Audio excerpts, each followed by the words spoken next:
Hi everyone, my name is Tarneen Onus Williams and I'm a proud Gundjamara, Bindul, Yorta Yorta and Torres Strait Islander person, and welcome to this deadly yarn tonight. I'm really excited to have this chat with these wonderful panellists, but first I'd like to acknowledge country.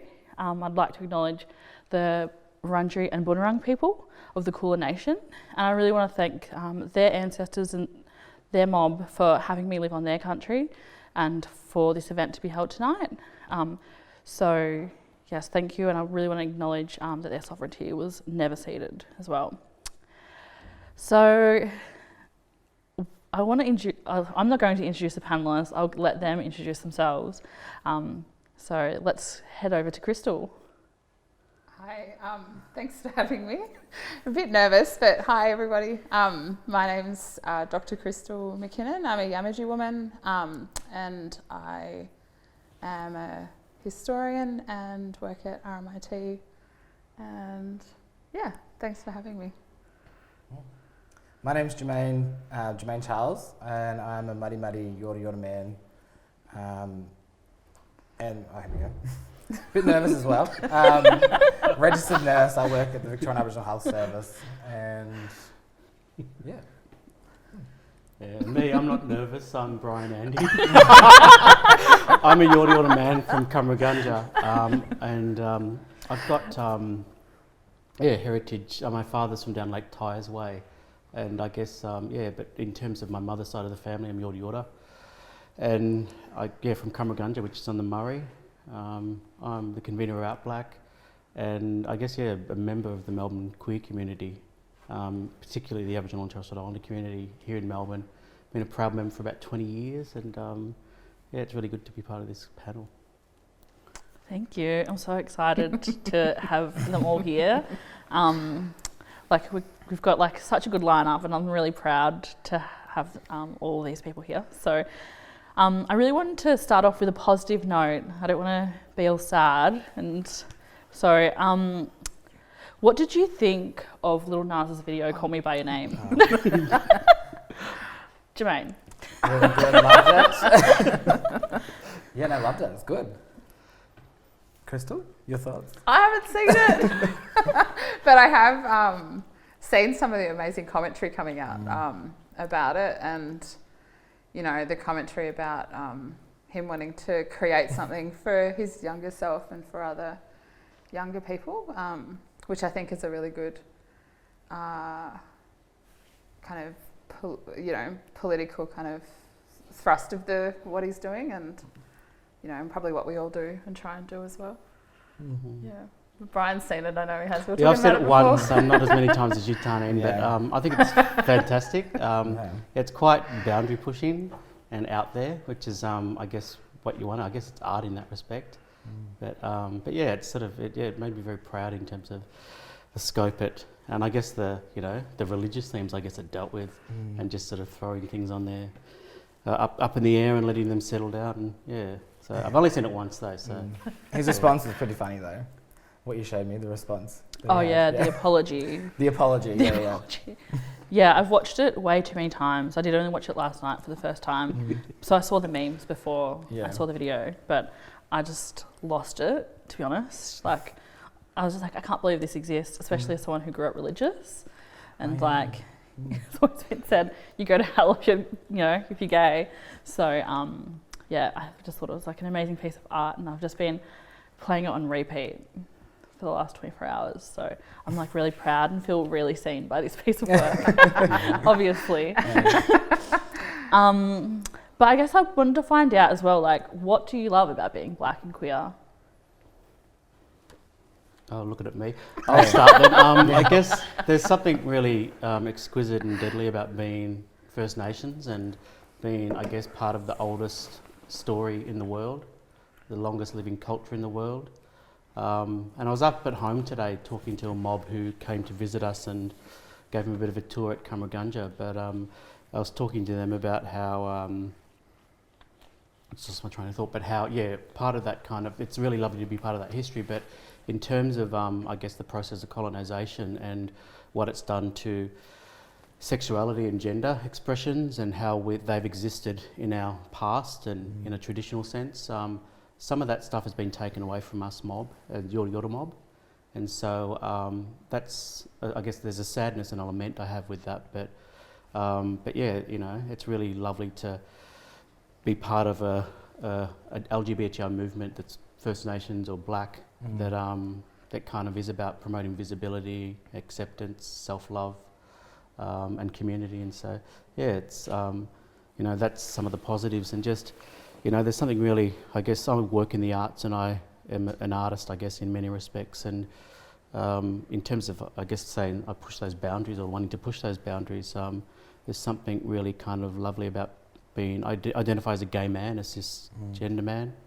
And I, yeah, like I kind of, I love that ability to be able to sort of, I guess, also be queer in the sense of pushing boundaries and stuff. So yeah, there's something lovely about that. Jermaine, what do you love about being queer? I don't know, it's like, I love, like you said, community is a main one. And the different communities, I suppose, being like Black and then queer. Because already it's like unique, you know, like being Black and then the way that we interact as blackfellas when you sort of first meet, you find out who you're from, like where you are, like where you're from and all that sort of stuff. So it's like you develop relationships then in the queer scene, and it's like, yeah, I don't know, you're like your friends then become your family because you probably find out you're related to your family, like who you're meeting. And yeah, I don't know, it's just, it is unique, I think, and like something that I never really see like wider queer scenes as sort of like support networks. Yeah, the support networks, and everyone like wants like to see people thrive, and I think that's a really cool aspect of the queer community with blackfellas is the you encourage everyone, and it's like really cool to see people succeed, and it's uplifting and encouraging. The community, the Black queer community is incredibly tight and supportive of each other and build each other up. I think that it can be a difficult space to navigate anyway, those types of very white queer scenes, and then having other blackfellas within that give you strength and solidarity and support and family and those kinds of networks that just build you up as a person and strengthen who you are. Yeah, completely. I think that all the closest people to me are Black queers, and it's really special to have like Black queers around me, and like, you know, supporting each other and like encouraging each other, like especially going to you two about things. But also encouraging us to do this live.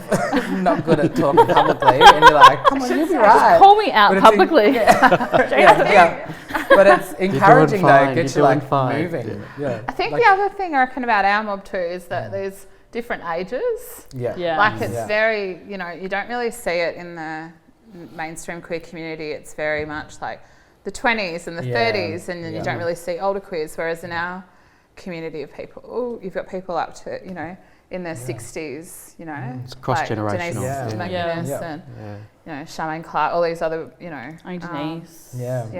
And, you know, there's lots of, like we go out together, all of us, and which is the same which happens with our community outside of the queers. But in the, you know, it's just great to see that sort of thing. And it's really, and it's like a different type of like love and respect you get, you know, with the mob who are also Black, because you kind of experience similar things. So, Thank you. Talking about Black community and, you know, and like Black queer community, I really want to touch on like, you know, some history, because I know that like Out Black existed for such a long time, and I think that, you know, just kind of gets forgotten about sometimes, if I'm honest. And I just really want to have a chat, like, you know, to you, Bryan and Crystal, about some history about Out Black, and if you are able to touch on it, that'd be really great, because I think, you know, for Black followers, it's like we always have to remember our history, and I think this is for Black queers, we have to remember like this is a part of our history and all the great work that Out Black did. I guess Out Black came about through some community leaders or elders. Many of them are no longer with us. I think there's only about two that remain that are the founding members. And but yeah, people like Uncle Ronnie Johnson. I was going to say Auntie Ronnie, Auntie Miss Yakai, but that was his drag persona. But Uncle Ronald Johnson, he's a Gunditjmara man, and he was a soldier. He was a gay man, very proud. You'd often see him down at the pier, but he was one of our elders, and he, I guess, yearned for that sense of community. You go out to the gay scene, and you might see mob out there and about, and connect with them and you know, build rapport and relationships. But he wanted to kind of, I guess, create a broader or more impactful sense of Aboriginal black queer community or gay. And so he got the men together and they started Out Black. And Out Black came from, the term Out Black came from, there was a mob in New South Wales that called themselves Blackout. And Uncle Ronnie thought, oh, I'll be cheeky, I'll just call it Out Black, invert it. And that's how it started, like these founding members, and like I said, they're all gay men. And this is at the time in the 80s or late 80s, and they were, I guess, HIV was a huge issue. Getting serviced as gay men was a huge issue. Visibility was a huge issue in terms of a concern. And so he wanted to kind of take on those concerns and bring people together, create a sense of community, and he started Out Black, and he was the convener for 13 years, and they had really beautiful principles and values, like speaking from country, I guess, in terms of very dedicated to who's here in this community, who is part of the community, respecting the traditional owners, but they also did this beautiful thing of respecting elders, where Out Black gigs or events were free for elders. There might be a cover charge everyone else to come along, but elders were always free, and they always had an elders table. And choosing the venue was always really important around steps and accessibility and all the rest of it, and having that space for elders to be present. And that cross-generational sort of, you know, as in that sense of community that's not just confined to the 20s or whatever. It was sort of just a vibrant cross-generational mob of people, but our elders were our kings and queens in that sense. And so, it was, they put on drag shows, and then for 13 years Uncle Ronnie took that on, and his health started to deteriorate, I guess, and he kind of said to me, I'd like you to be the convener. And he took me under his wing in many ways, and he kind of trained me effectively to kind of become that convener and to uphold those values and those principles and accessibility and all that kind of stuff. And people like Crystal were alongside me with all that stuff, and people like Jimmy Peters, Jade Johnson, Greg Phillips, a lot of different mob from Melbourne that have been part of this community here on Kulin Country. And and I guess we took over as such. And as a convener of Out Black, I saw my job as being somebody that would facilitates that kind of collective, consensus-based approach to things. And one of the things I kind of said to Uncle Ronnie before he passed on, and before he handed over the reins to me, was I'd really want to make sure that Out Black is a space for women and also for other gender diverse people. And that we have to be open in that sense, because, like I said, it was a gay men thing initially. It's not just cocks and frocks. Effectively, I wanted to make sure that it was inclusive of everybody within our community. And so, I've been a convener for about 8-9 years now. We've had ups and downs and stuff. But it's, I guess Out Black's a really important part of the queer black history of this Kulin Country. I mean, there's ancient stories that are from this land, but it's a really lovely contemporary story or dream, I guess, that we have as Out Black. And and it's all about those principles of visibility, community, mob, and supporting each other and looking after each other. So when did Out Black start, did you say? Yeah, it was in the, I think it was about 80s or 90s. Yeah. I'm really bad with maths, Jermaine. So how old were you? I was 27, No, I was probably about 24 or something, or 23 when I first started getting involved with Out Black. Actually, it goes to show how old I am, but and we won't go there. Black don't crack. Black don't crack, and I'm really bad with maths. But I think it was I'm really bad with numbers, Jermaine. That's good. And dates. I'm not one of those people and I don't like those people that like historian can do the whole, here. Dr. Crystal McKinnon. I don't know. I wasn't around then. I just think it's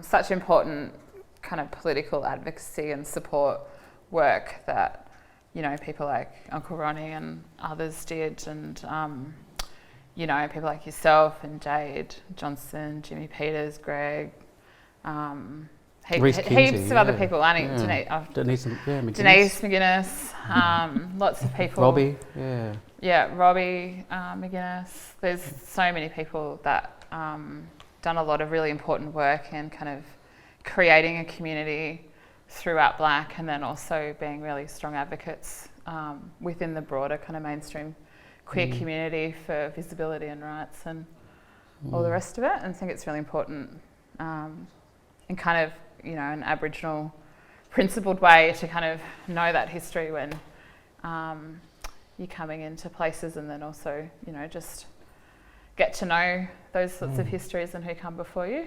And Definitely. On whose shoulders we stand, and why we can go out and why we can access places, and not only the queer Aboriginal people, but also the broader community too, because it was always a community space, not just queers. It's also family members and, you know, other people within the community. You know, like Fiona Rigney, who's watching, hi, my sister. Hey, Fiona. And others who always would, you know, come to everything, and heaps of other, you know, I know your family, you know, Nina Kirby. Mum, hi Mum, look at me on TV. Just heaps of people, I think, that, you know, that's the thing, it was never just a queer Aboriginal space, it was an Aboriginal space as well, which is also a really different way, I think, that blackfellas create space and create community. Because often I'd stand there at, like, you know, there'd be that point in an Out Black event night, and I'd, you know, have a time to breathe or exhale, and I'd stand there and I'd think, hey, there's lots of straight people here, like lots of straight black fellas. You know, there's the footy players, there's the mothers, the nans, the uncles, and they're all there to kind of stand by us and you know, hit the dance floor with us and just celebrate the fact that we're part of community. And that was something really special that I used to exhale on at an Out Black night, where you just go, yeah, we are outnumbered by straight people, but we feel such a strong sense of safety and community and visibility and purpose here. I love it when I was DJing and having like Auntie Linda Bamblet and everyone being like, play this, play that, like it's awesome. Tearing up. All the old tunes. I feel so fortunate to be able to grow up like in a black like community, and then also have like a black queer community that exists as well, and like communities that we create ourselves. And I just like, when I think about myself when I was younger, I was like, whoa, I just didn't think that this would be possible, you know. So it's just, you know, I feel so lucky for people who've come before us that have paved the way. So thank you. And it's funny too, because I think, you know, in terms of like, I look at younger queer people and I just sort of think, wow, I didn't think that was possible in terms of their sense of visibility and pride and confidence and completion with their identities. And it's sort of, and again, to put it back in as young mob, it's really lovely to see that in terms of, you know, like, because we fight for that right, we fight for that visibility and fight for that sense of ease within ourselves, and it hasn't always been there. And it's really lovely to see people walk with, like, it's a sachet basically, and walk with pride and purpose. But that again, like you said, like in terms of the people before us, like coming out, like when like I come out and then you were not so long after. We're just big competitors. It wasn't an issue of ours though. Like it was never an issue in community or like at work or anything like that. Sorry, that's just a question. Also, if anybody does want to ask questions, there is, like, you can ask questions throughout and we will answer them. So if you want to ask questions, get them coming. So, like from this, do you want me to read the question? Do you want to read it? Have the younger panel members experienced discrimination for their sexual preference in our community? Not so much, like that's what I was just about to start talking on. That's why I was like, you're like, that's like, you're going to, because you got to answer that. No, not so much. Like, I was throughout conversations about leading up to the panel and stuff, the appreciation for older queer community members. Like when I come into VARS, or even when I was at Rumba, my manager up there was lesbian, and then down here, Auntie Denise. And so like nothing but support and encouragement. So when I come out, I was like, Denise was real happy, like excited. Like about time, and it was cute. No. Yeah. She's like, I'm waiting for you. But it was sweet. And then like, like you were saying before, like everyone coming to things like Out Black, and like I'd been approached by like all different people when I did come out, and everyone was just like nothing but really supportive and like loving, like yeah, I'm really proud of you, sort of thing. Yeah, family different issue, but yeah, community was good. I'll just assume I'm a panelist. Well, like not so much. Like I didn't like not that much, to be honest. Like I think community's been fine. I think like I don't know. I think I was straight, like living straight for like 25 years of my life. So I think, you know, coming out, I didn't do like a Facebook post, or I didn't tell everybody. Yeah. I was just like, I'm just this. Like I just didn't want to be that dramatic for the first time in my life. The first time. Yeah. So yeah, like not really. Like obviously there's just a few family members that, or like people who are religious and things like that. But other than that, like people have actually been really proud that I've just like been just out there and just like proud of who I am and just unapologetic. So I've gotten more of that. Can I ask how old you were when you came out? Like I was 23. Yep. Yeah. I was 25. Yep. Yeah. Yeah. So it's a few years I was in ago. between 24 when I Crystal, were you, like, do you ever want to put a number to it? I don't know if I put a number to it. Yeah. Okay, that's fine. Yeah, cool. Thanks for that question. We will talk, like, you know, I really want to talk about as well, like access to services. I know that we've like seen a lot that like it can be really difficult, and like especially like blackfellas accessing, you know, non-Aboriginal like services. But I guess I wanted to find out from all of you, like what could services be doing better for like LGBT people and like non-Aboriginal organisations. I'll leave it up to you to answer. You want to go? I think like in terms of, because working at like the health service, and also when I've accessed health services outside of here, having a broad, like a range of GPs to choose from, like I usually tend to go towards female GPs, just feel comfortable, non-judged, all that sort of stuff. So in terms of access, that's always been a big thing with me, like just, making sure I like younger, like around my age. But education, like I was talking to a doctor today, in lead up to the panel today, and we were talking about like hormone replacement therapy and trans medicine and stuff like that, and even she was like, we need education, even for doctors, you know, in terms of like asking the right questions and and creating those sort of safe environments for people. So I think education is a huge thing.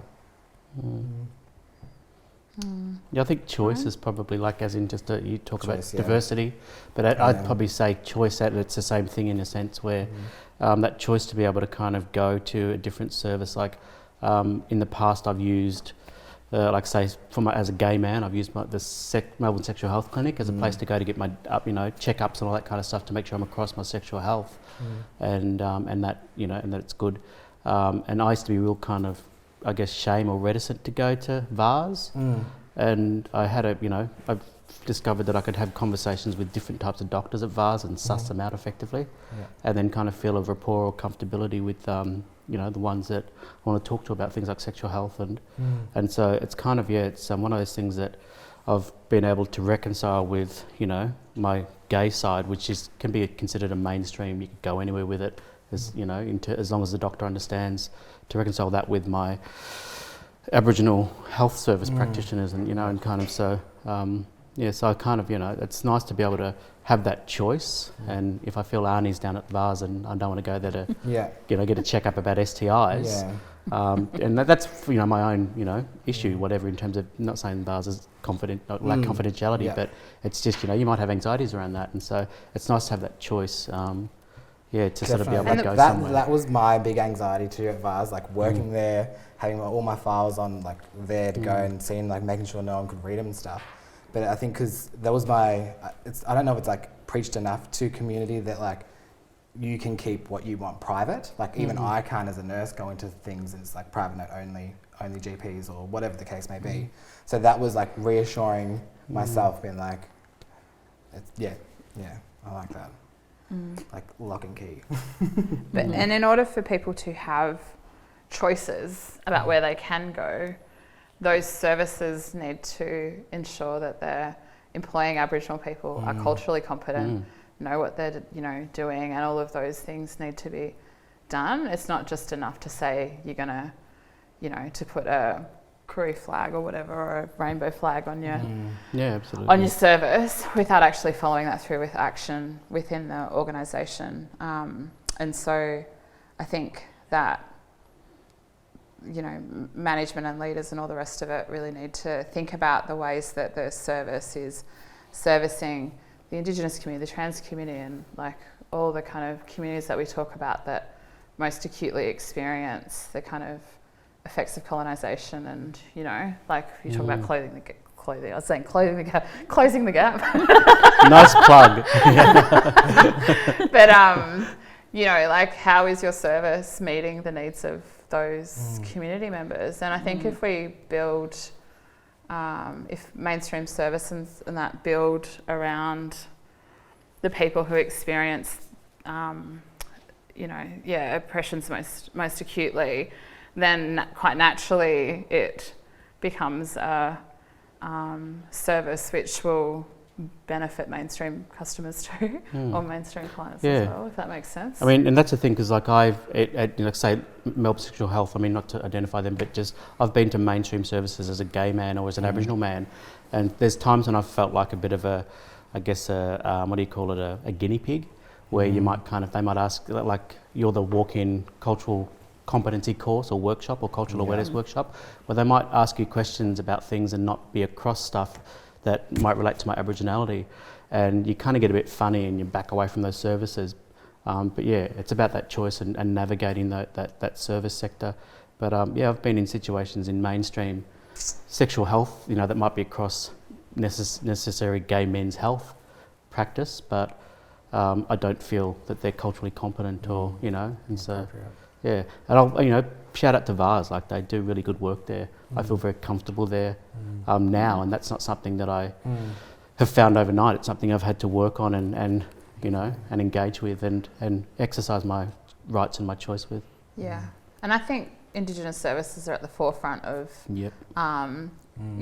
being accessible, creating change, being accountable, doing all those types of things in ways that mainstream agencies are just not, Which is ironic, given that, there's sort of, like, I guess, the perceptions around Indigenous organisations and stuff sometimes, historically in this country. But and I reckon it's because the services have come from community and they're accountable to community, and it's just, a natural way that these organisations operate. Not saying it doesn't take work, but it is also about the foundations through which they conduct business and operate and all the rest of it. Whereas I don't think those accountability measures are necessarily in place with organisations that are not community controlled. For sure. And I think it just goes back to like it being community controlled, because there is just so many queer black followers in community who are working in these services, like Jermaine and Denise, and it is the people on the inside and the queer black followers in the services doing that work. And I think that's really important to point out too. And the next question though is for you, Jermaine. So we're going there. So let's go there. But yeah, I wanted to hear more about the work that you do at VARS and more about the services that VARS offers and the support that they offer, because I know you've been doing really deadly work. So thank you. I've been there for so long at VARS. When you try and think about what do I do? So I'm one of the registered nurses in the treatment room there. So we all know treatment room. There's little ED. So we work sort of day to day, have walk-in patients and things. So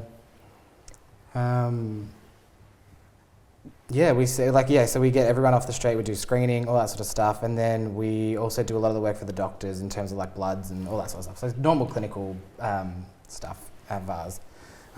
See anyone. And so recently it's been our main focus is COVID, all that sort of stuff. Like we've been doing respiratory clinics and training up to do like vaccinations and doing all my immunisation stuff. But yeah, we need to be doing a lot more. Like the last year, which was so good, we employed one of our doctors, Dr. Nate, who specialises in trans medicine. So that's a really good asset to have. And just learning about like some of the things he does. I was trying to find out more about like hormone replacement therapies and things like that today, but I think he can facilitate a lot of stuff. I'm not too sure what we offer just yet, but can facilitate a lot. But we've got doctors there who are S100 prescribers for HIV medication and stuff like that. Does VARS do PrEP and Yeah, they does do, PrEP. PEP? Yeah. What else do we do?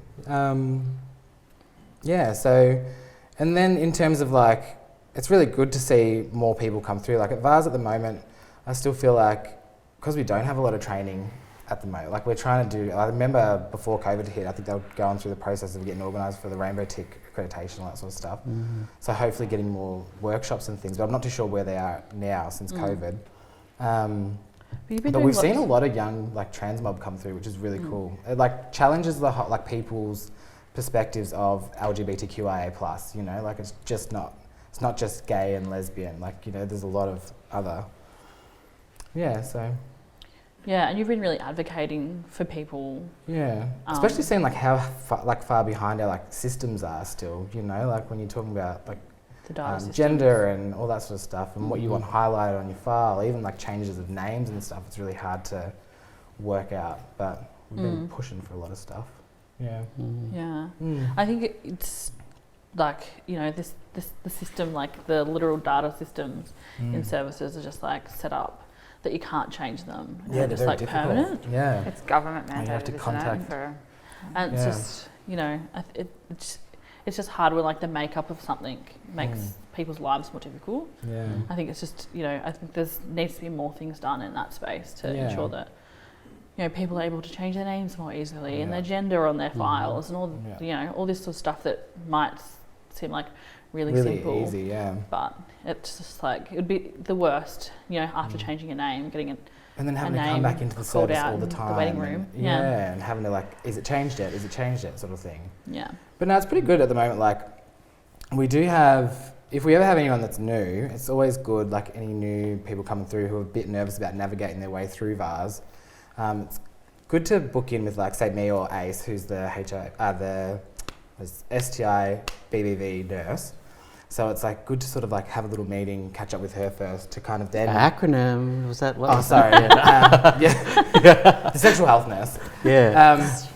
So she is good because then she can then channel who we think will be most appropriate for you and get seen. Because depending on you, like at VARS we offer, like we have a lot of doctors and GPs at the moment, all different age ranges and it's good. So if you want to access VARS, book an appointment with you or Ace. Ace. I said that to her too. I was like, I'm going to put your number out there. Everyone can see you. And and then go to you, see who's the best person, suss it out. Yeah, especially if you're new and you're a bit nervous about having to come through and want some things on your file kept under wraps. Yeah. Thank you, Jermaine. Cool. The next question, like I wanted to jump into this because, you know, we see a lot of people like stepping up for positions in, you know, community that might not have connections to community. And, you know, we were talking about before how, you know, for blackfellow organisations, it's, you know, it's easier to change things because we have that connection. I guess I wanted to find out, I want to hear your thoughts about, you know, particular like people getting positions of power on boards that aren't necessarily connected to community. I think an example that I'll use is the, you know, Victorian Pride Centre. That there's a person from Queensland on the board that lives in Queensland or Sydney, is it? And you know, like it's just a bit disappointing that there's someone not from this community, and I just wanted to hear your thoughts about that and like how governance can be done better for queer blackfellas. Yeah. I think one of the problems with the way mainstream boards generally appoint people is that if they see an Indigenous person, then they've got to occupy an Indigenous position, where you can have multiple Aboriginal people on your board. You can have a psychologist and a social worker and a historian and a lawyer and a health worker and a nurse and whatever. But like, I think when they're in a Indigenous representative position, I think that then means something different. And that to me, if that's that position, then there's sort of accountability and different things that then come into play, because if you're representing, if you're on any board in the Indigenous position, then you should be representing the community through which that board's operating. So they're my thoughts. It's a way that, I don't know, blackfellas are racialised to only ever be Indigenous and then only ever can occupy that Indigenous position when we're more than that. And those Indigenous positions should be. But yeah, if you're talking about the Pride thing, I think that if that role's an Indigenous role, then I think there's heaps of Indigenous leaders in Melbourne that could facilitate accountability through the Pride Centre, and then make the Pride Centre something that blackfellas in Victoria, who live in Victoria and are Victorian, both of those things can feel more of a part of. But. Yeah, I think, and just to add to that, like, you know, we all opened up and Tarneen acknowledged country on behalf of all of our behalf, and just to set the agenda. I think one of the underlying values and principles of being Aboriginal is to speak from country and have that value, as in, you know, I'm Yorta Yorta, and that speaks to a certain type of red gum river, non-salt water, fresh water place. And and so when you have an Indigenous person or an Indigenous identified position, or even just an Indigenous position within a place like the Victorian Pride Network, and the Indigenous person, you know, they're not from here. I understand they're from Queensland, they might live in Sydney, but they don't reflect, I guess, the country that the Victorian Pride Centre's on. And it's really important that we kind of speak from country, and that non-Indigenous people recognise that, you know, sovereignty and country and whose land they're on. And so, yeah, and I guess in thinking about that, I guess that position down there are people in our community that are more than capable of sitting on that Pride Centre board, that are from this community, that are of this community, that are of this country, in that sense. And I just Why can't they have more than one blackfella on the board? Well, that's it. Yeah, true. Exactly. Right? Yeah. And It's, you know, it's just like far out. It's just boxing us, and it's just like, you know, it is. And like, we were having a chat about it yesterday. It's not the point about the person. It's about, you know, the organisation. Yeah. Like making it like that, and not actually being inclusive. And in my opinion, it becomes like a hyper-tokenistic sort of gesture where there's tokenism, but then it becomes like this sort of, I just wonder about, you know, if this person's not of this place of Victoria, as is implicit in the name, how does, you know, like there's this tokenism in kind of, they bring in this other person that, you know, kind of ticks their token box in the sense of, you know, they're their Aboriginal experience and they only engage with that person maybe on a board level. And they need to do more than that. They need to engage with indigeneity and Indigenous people at a community, country-based level, and so, or a land-based level, and so, it just becomes this really, really awkward token kind of space, and it hasn't sit well with me. And I guess it just, the message it sends to me is that there aren't people of this place here, Coolin Country, that can sit on that board. And you know, the Victorian Pride Centre's got a very impressive, you know, array of board members. You know, they're very, very, you know, capable and very sparkly, for want of a better word. And, you know, there are Indigenous people who are part of this community, that have been part of this community. You know, traditional owners, but also mob that have contributed to this community that are just as wonderful. and brilliant as the non-Indigenous peers that sit on the, Pride Centre board. Yeah. But it's been a weird situation, and one that, I think a discussion needs to be had, or I welcome a conversation and an understanding of how the Victorian Pride Centre has chosen and asserts this person indigeneity alongside the Indigenous people that exist in this community here. Yeah, what was their processes? Yeah. And I think it happens so often. Like it's not just, this is not unique to the queer community. It's like across the board. Yeah. For blackfellas anyway, like where there's people just like get positions, and it's just, I don't know, it's just strange to me. Frustrating. I'm Koori, but also a Murray, and I just wouldn't think about going to Queensland and like sitting on a board up there, because I just like don't live up there. I don't know the community up there. Like I have my family, but It's different. Yeah. I think it's just like different processes of like operating. Do you just want to say anything else? Are you good? No, I just think it would be good if they would just have all of the places would think about how best to include the communities in which they live when that's what their focus is, and And I think as well, like if we're talking about organisations. accessing services, I think if we actually had, someone like Denise or someone actually invested in there, imagine like the black box that would actually go. So, when we see someone from community that we trust on a board of somewhere, or like but going to a place, it is. It's half the job done. Yeah. It's half their job done in terms of engagement. Exactly. Yeah. Dadi Manwara, I mean, just a shout out to them too. Like, I know, right? Like we are in their space in High Street in Preston. And one of the managers or the CEOs here was talking about this community hub they're going to create down the road, a couple of doors down. And it's like, that kind of, like how do you access community? You kind of offer spaces like that, and you engage and you bring them in. And, you might not sort of get a board member, from the get-go, but it's about that engagement and putting yourself in that and being open and accessible as a service. And, that's the kind of principles that are lost often in terms of when you go into the broader non-Indigenous or mainstream sector. They just, they have a box to tick and they just, stumble to tick that box, or they do it in a really problematic way. Yeah, thank you. We do have a question. It's a loaded question. It's, do you think our community need more program inclusion for LGBTQIA mobs, particularly around access to service which focus on behavioural change, domestic violence, and in which are culturally safe and without any stigma or discrimination? Who wants to go? Yes, everyone should be able to access service without culturally safe ways, without discrimination or stigma, no matter what it is.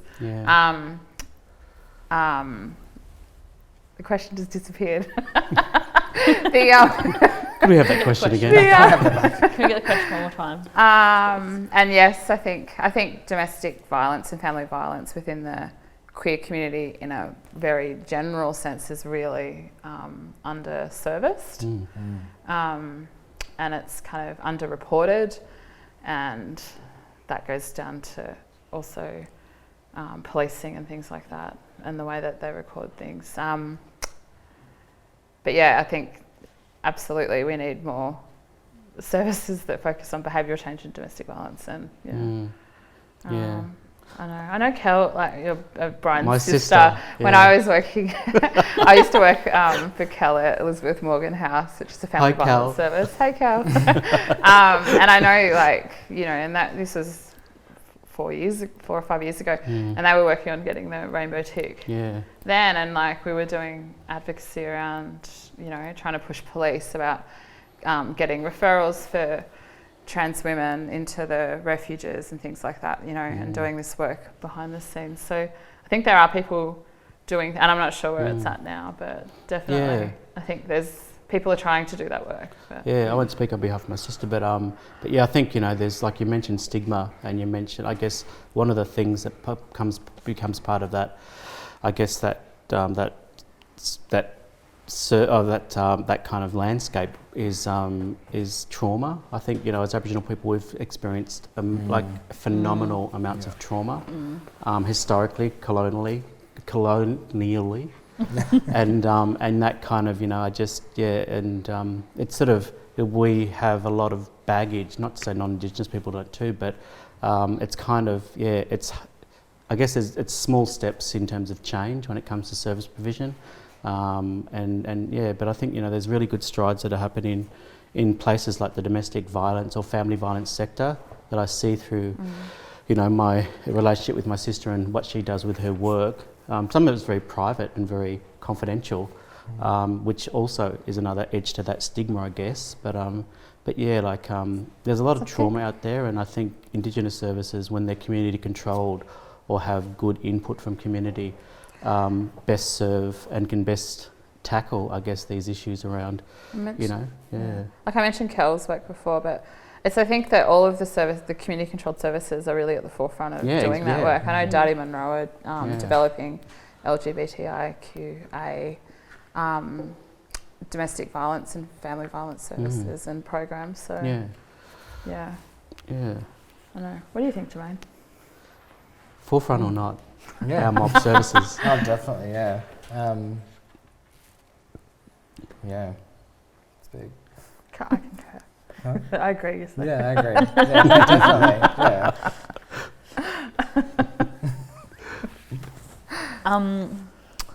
I guess like, you know, we touched a bit on policing, like you kind of answered my next question, so move on to the next one. But I guess I, you know, wanted to talk a bit more about policing and, you know, being a black fella with like policed heaps and, you know, chucking being queer into that. It's like elevated even more. And I guess I want to talk about, you know, what has been the state's like response to family violence, and what can be done to improve it? What? I want to hear your thoughts about what can be done. You know, just you have great minds. Like I want to know. I mean, in my perspective, is like, I guess, you know, policing's been a problem since, you know, invasion, and so, you know, it's kind of it's a certain mindset or culture or remedy that is implicit within policing that kind of, you know, they've been a force for colonisation.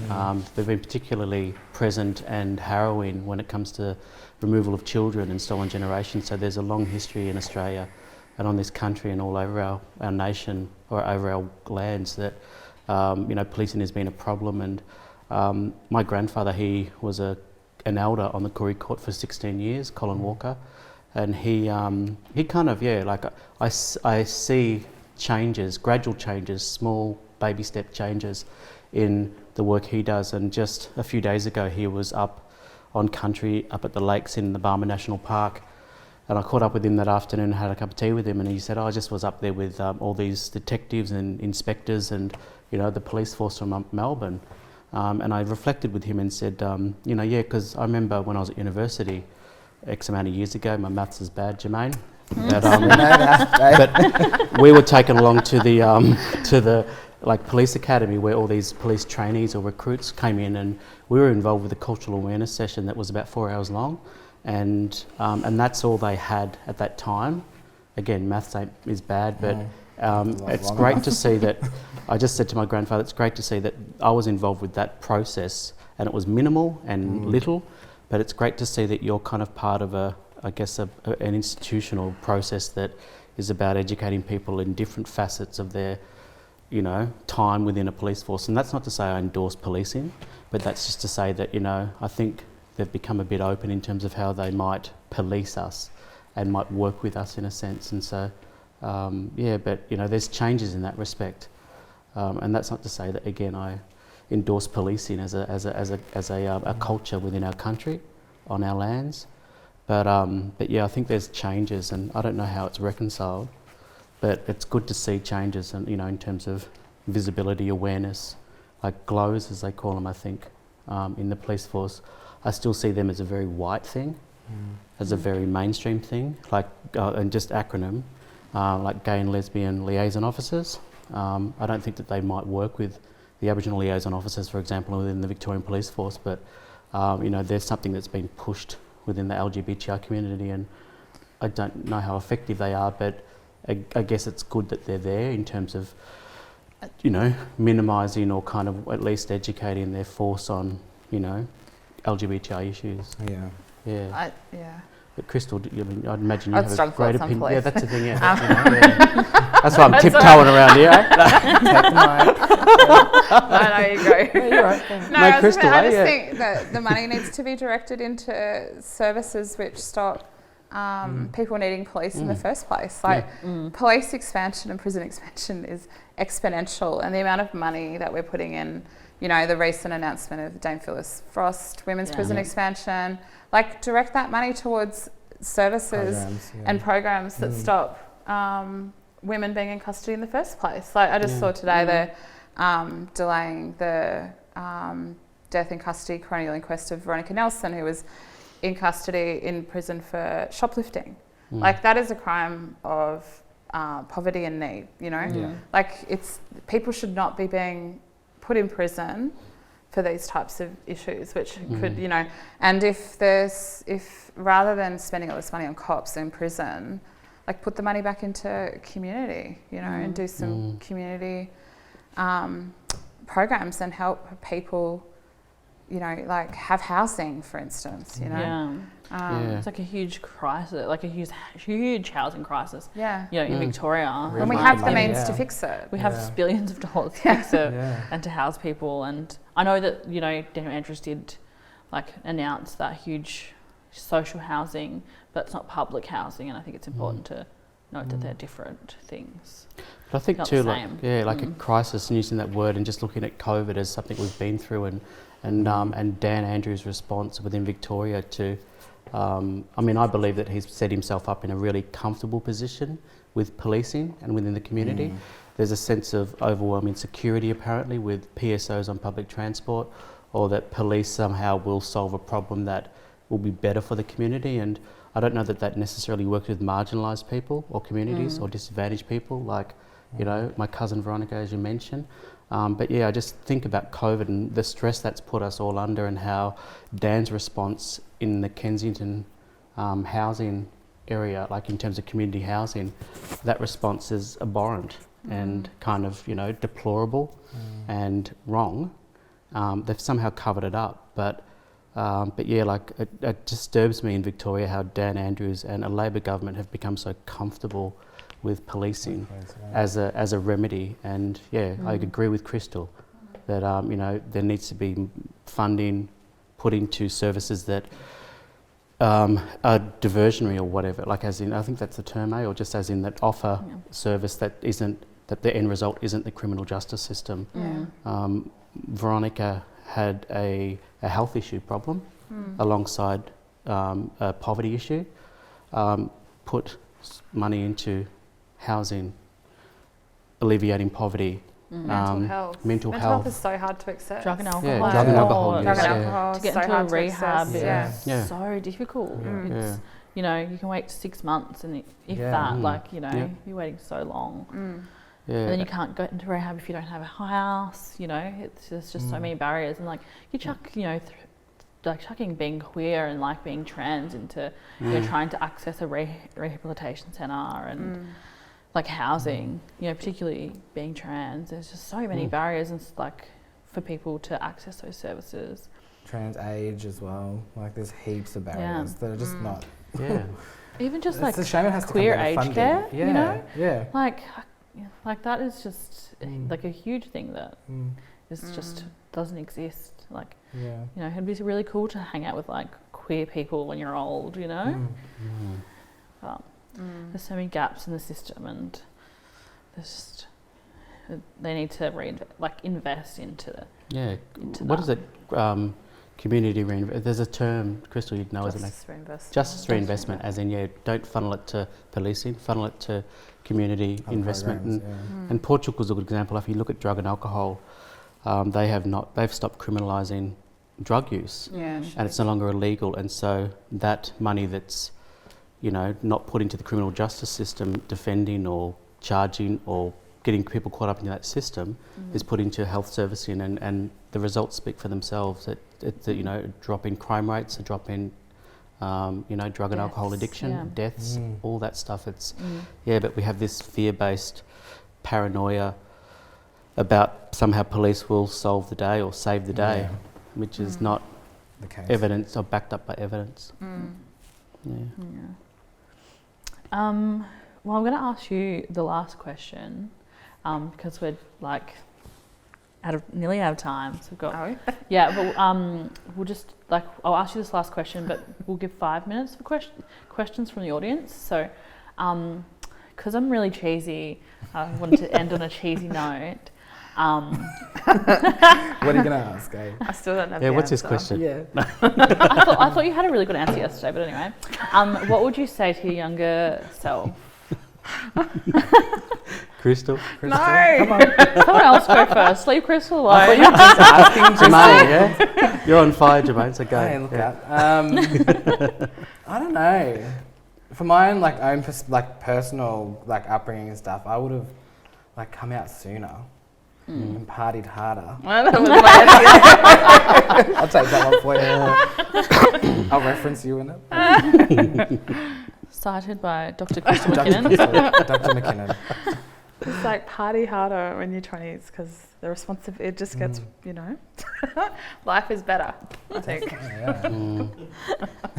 Yeah, I'm going to be cheesy. Bills are easier to pay, I don't know why. I mean, it does get better. I guess I tell myself it kind of, you know, I mean, I'm a naturally anxious person. Yeah. And, you know, I wouldn't think so. Really? Really? You love the camera. Again, new mob. Yeah, it's great to see you. My details are. No. No, but I mean, I guess maybe it's just, you know, training broadcasting. But I'm a naturally anxious person, I think, and I kind of would probably tell myself, just, you know, be less anxious or be less worried about things. I've learned to cope with that and to sort of, you know, minimise my anxiety. But you know, it does. I just say relax a bit, Bryan. Have fun. You know, loosen up because you know. That's probably a better way to phrase what I said. I just like chill, Deal with the anxiety is partying. Enjoy yourself. And what about you? What about would you? you say? Yeah. I didn't think. How do you not have your I own? didn't, I didn't expect to answer it because I was like, "This is for you guys." Yeah. I'd probably say just you know, come out earlier, just be gay, just do it. You know, Nike, just do it. Yeah. Seriously, don't waste your time. Yeah. That's the thing. pretending It's to a be shame when you straight. see people struggling with coming out and then, the whole family side of things. It's sad, but it's so much better. Yeah. The thought of being straight. I know. I love, and it's the thing too. It's not a deficit thing. I absolutely love being gay. Yeah, it's great. It is the best, you know, and it was literally God's gift. Yeah. Can I say that? If God gave me You're such a anything, it was Pisces. his. But yes, no more questions. So I'd like to thank our wonderful panel for just giving us so much of your energy and so much of your thoughts, and it was just amazing to have you all here tonight, and thank you so much. And I'm sure that everybody at home learnt so much, and just hearing your thoughts on a range of issues, I think was incredible, and to hear about the different services. And I really hope that, you know, people take home some lessons tonight. So thank you. Thanks for having us. Thanks, Daddy. Thanks, Thanks, Dadi. Dadi. Yeah, so thanks, Yeah, Dadi. thanks, and, Dadi, for having us. and Tarneen for And Tarneen, hosting. Yeah. So thank you. Thank For you. organising.